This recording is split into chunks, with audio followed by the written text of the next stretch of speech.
Hey everyone, welcome back to another episode of Gaining Perspective with Cody Armstrong. I'm your host, Cody Armstrong, and today I'm talking about Memorial Day. Obviously, big reason why I'm doing that is because it is Memorial Day weekend. Um, and I do, just as a person in a country that's still, living freely, I do thank all of the veterans throughout all of the wars.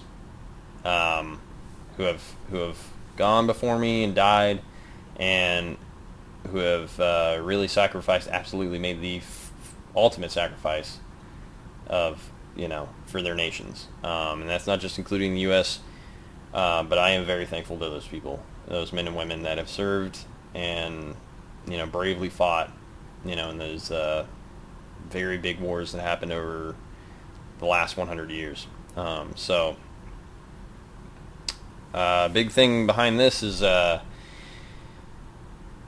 I'm going to go over is I'm going to, I don't talk about Memorial Day or Veterans Day or anything like that. I don't really like mentioning the fact that I'm in the military. I don't mention that just because of my viewpoints. Like, everything that I say does not reflect anything about the U.S. Navy or anything like that. My viewpoints are my own, and maybe I could be penalized for them. I don't know, but realistically, when it comes to matters like this, I kind of just want to educate a little bit, because nobody really talks about it. Everybody talks about, like, thank you, World War veterans and Iraqi veterans and all this stuff, Vietnam War.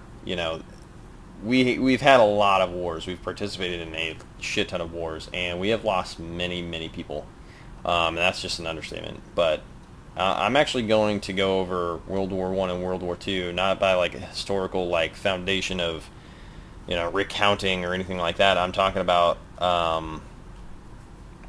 the end of the day, like, why we have Memorial Day. Obviously, it is to thank those who have fallen for us, made the ultimate sacrifice, and why we still have our freedoms today. Fought in drastic situations. You're talking about World War I and World War II. You're talking about the worst wars we've ever seen. And honestly, things are heating up around the globe today, and everybody always talks about it like shaping up to be World War III, and you never know. You never know when that time's going to happen, and whatever happens. But so I'm going to talk about like the fatality rate. So allies of World War One, it's pretty astonishing when you actually do just a little bit of research of casualties of World War One and World War Two, and I mean the same thing for all the other wars. The Afghan War, the Iraq War. There's a lot, but the total. I'm going to talk about the total deaths, and it's not. Again, this isn't a lighthearted video. Obviously, this is meant to be kind of like maybe. Because a lot of us just go out barbecuing, right? And we do a lot of things. And even before I joined the Navy, I didn't join for like patriotic reasons, like some of us did. And that's not me being like super selfish or anything. I knew what I was getting myself into, but I did not join for the praise. I did not join for respect or honor or anything like that. I don't have those great reasons for joining. I did do it for other selfish reasons, and I also knew what it meant to a lot of other people. So when people do thank me, I make sure that I appreciate their thanks.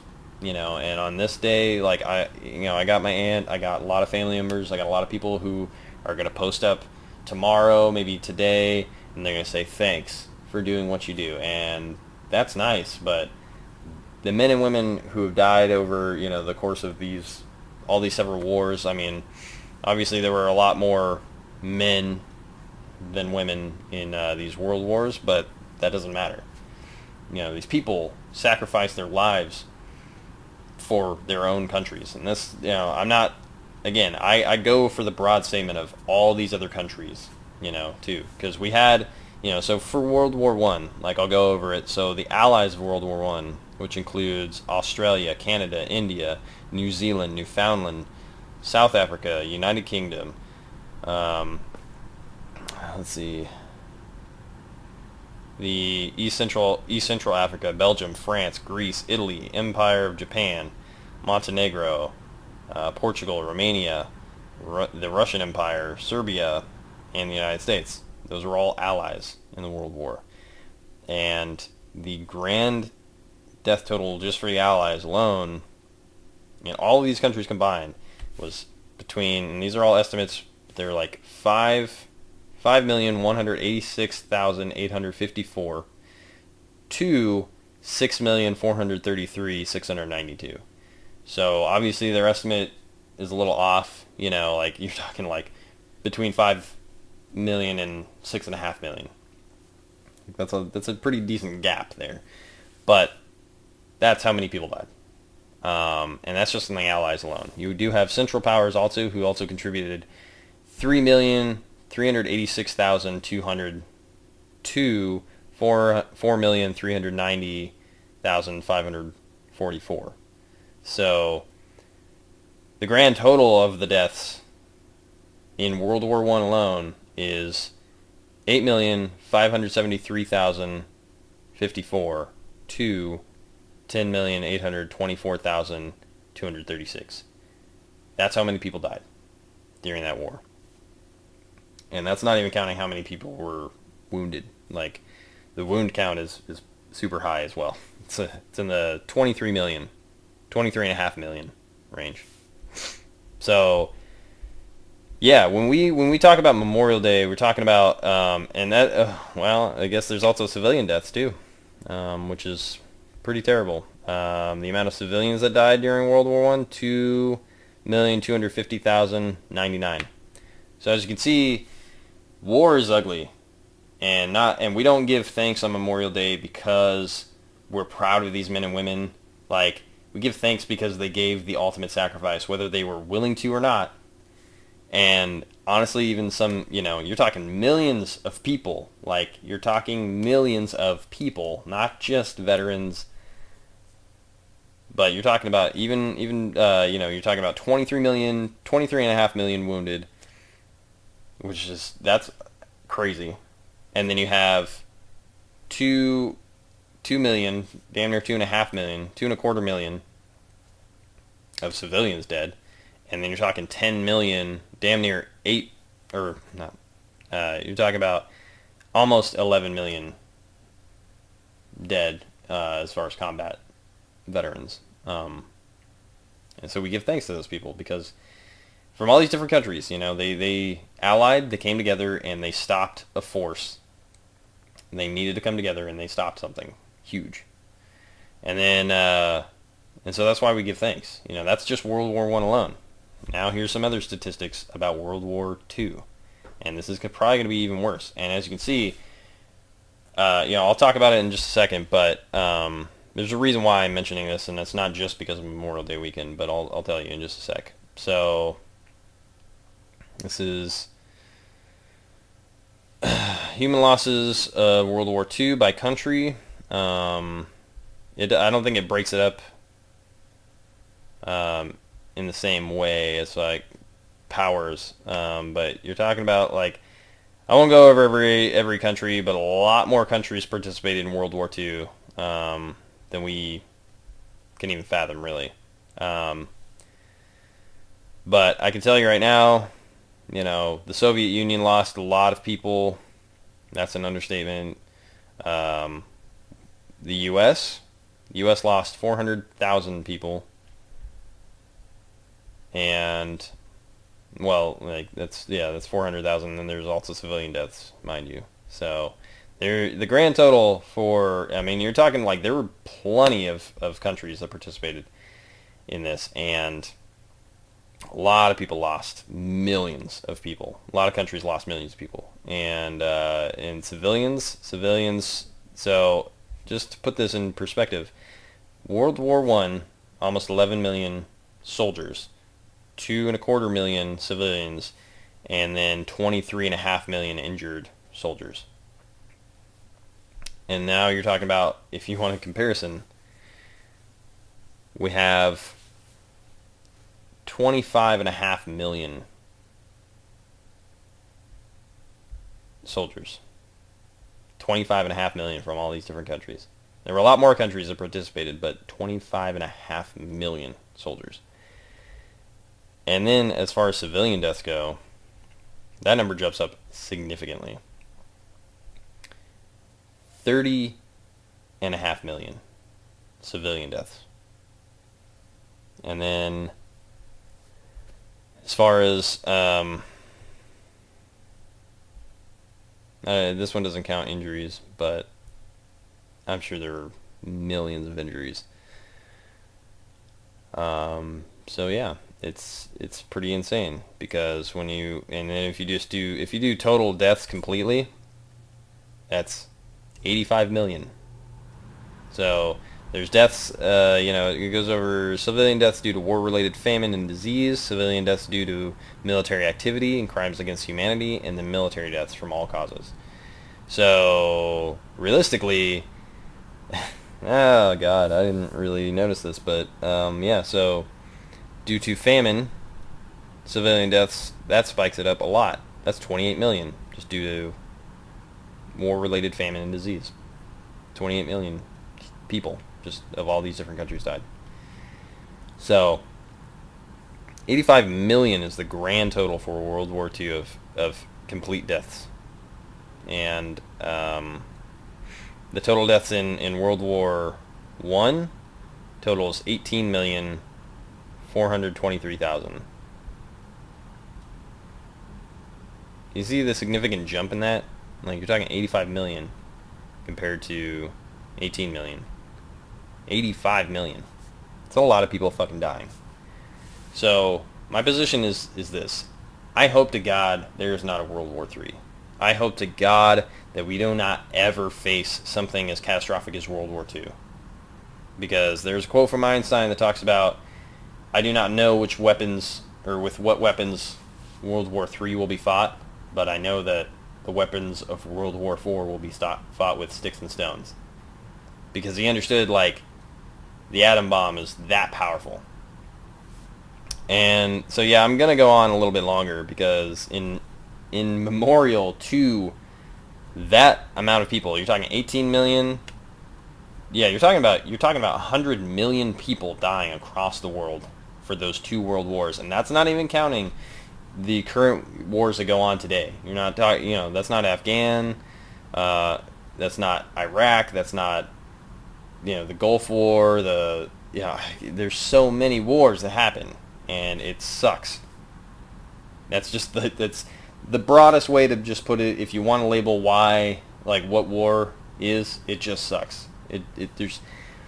We honor these people because of their ultimate sacrifice and how brave they were, whether they wanted to be or not, and that's the underlying factor, is whether they wanted to be or not.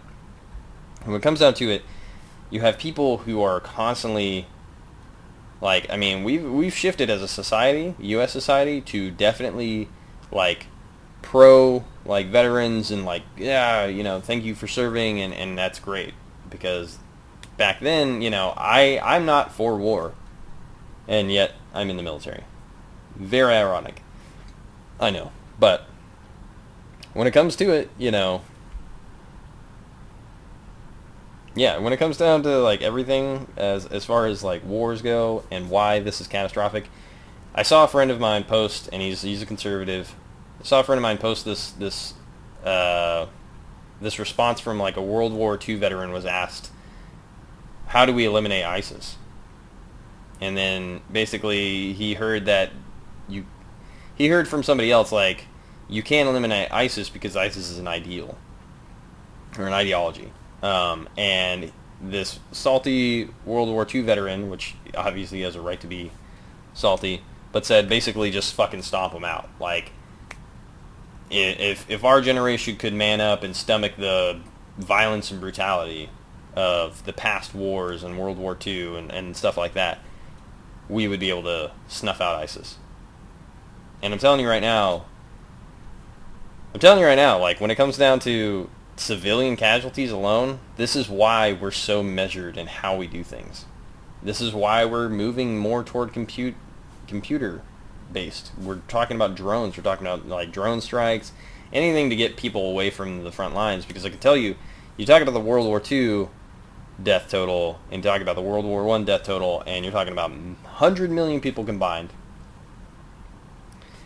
That's a lot of deaths. That's people combined. 100 million people wiped off the face of this fucking planet. That is disgusting. And when it comes down to it, you know, when you're sitting there and you're really looking at it, like, you could be salty and you can be angry, but I can tell you right now, I like life. I like living life. And if World War III ever happened, the reason why we're so measured and why we don't ever reach the level of brutality we ever did in World War II is simply because of the fact that there would not be a planet to live on anymore. People don't realize how many countries have nukes. Like, yeah, we have the UN to really try to, like, dissuade countries from using nukes, try to penalize them from using them, do whatever we can to make them stop using them. But if a country wants to go rogue and say, fuck it, I'm going to bomb this, I don't care, they're going to do it. And I can tell you, the second one country fires a nuke, another country will fire one, and another country will fire one, and another, and another, and another, and another, and you will not have a single place above the ground to live on. So, we talk about post-apocalyptic worlds, and we talk about some really bleak stuff, and we make video games, we make movies, we make TV shows about it. I can tell you I wouldn't want to live in that world. I love life as it is today, and I do thank all of the men and women who served, who protected our freedoms in our country alone, but in also all the other allied countries. I thank all of those men and women who protected and served us, not in just World War I and World War II. I just wanted to kind of gain, like, I wanted you to gain some perspective on how many deaths that took and why we give thanks. It's an astonishing number, and I guarantee you it probably jumps up drastically if you add up all of the other wars combined for death totals, both civilian and otherwise. Probably jumps up drastically. But that's why today a lot of people don't understand. Like, a lot of people spout out this Call of Duty shit of, like, just kill them all. You don't seem to understand why we take a measured approach, and you don't seem to understand why Memorial Day is so, so important. We lost way too many lives, and that's a terrible notion. I really wish people could come together, and I really wish people could see eye to eye, and I really yearn for that day to happen. And it may not come during my lifetime, and I really hope it starts to move forward that way. That's why I welcome all different sides of the political spectrum, religious spectrum. If you're a human, I welcome your viewpoint, and I will listen to you. It doesn't mean I'm going to agree with you, but I will listen to you, and I'll hear you out, and I'll share my viewpoint on it, and that's what it's all about. And I love living life. I love experiencing all of the things that I've experienced, whether it was pain and depression to the greatest happiness I've ever felt. And it does go largely in part thanks to those men and women who served in all of these wars. And yes, I myself am serving in the military, but I don't feel like, I downplay that a lot because I don't feel like I deserve your praise to any of you out there. But that's of my own accord. I don't feel like I deserve it. I know a lot of other people, like, you're talking about your SEAL teams, your Spec Ops, all those men and women who are on the front lines, who are doing real boots on the ground action. They definitely deserve your praise. And it is tragic when a soldier, a sailor, a Marine, any of them, any military member of the U.S., it's tragic when they fall. And it's even more tragic when our veterans are homeless. And so again, in Memorial Day, while we're out there barbecuing, I know I'm painting this in a very dark way, but Memorial Day is very important. So just remember that. Just remember all of the lives that it took to get us to standing outside, having some beers, barbecuing. Whether you serve or you don't serve. Just remember what it took. And I thank you for watching, and I thank you for listening. Have a great day.